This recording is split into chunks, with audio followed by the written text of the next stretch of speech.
This work of art was conceptualized in June 2019.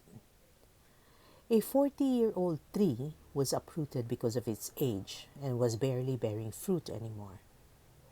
The branches were already succumbing to old age, so we had to take it down.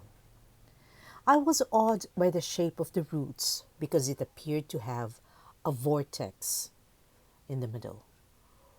The roots emanated from the center, and it did a wonderful spread all around.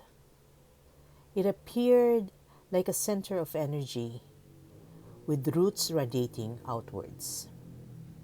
Instantaneously, I envisioned it to be a tree of life with a source of power exuding from the center. My mind immediately worked on the details, and having remembered an iron sculpture I saw in Sedona 2 years ago, the design inspiration came. A tedious drying, sanding, applying of anti-termite solution, and varnishing was made. This took about 2 weeks. And in July of 2019, I started searching for claybirds. I went to a local potter in Silang and saw the claybirds.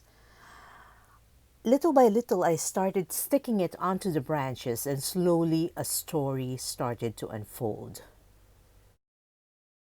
The 88 birds are all unique and represent people. The plain birds are the ordinary people. Bejeweled ones are the rich and privileged. Those colorful feather birds are the LGBTQIA, and the red ones are the rebel or mischievous people. And there are birds with a jewel on the forehead, representing the gifted ones. The vortex is the source of life. The eggs signify continuity of life, and the different crystals are the 7 energy centers. Like the universe, the vortex is the breath of life.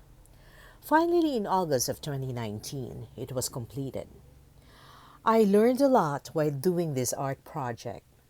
Patience, perseverance, creativity, attention to detail, and flexibility are only some of the learnings. One day, this work of art will adorn another important project of mine.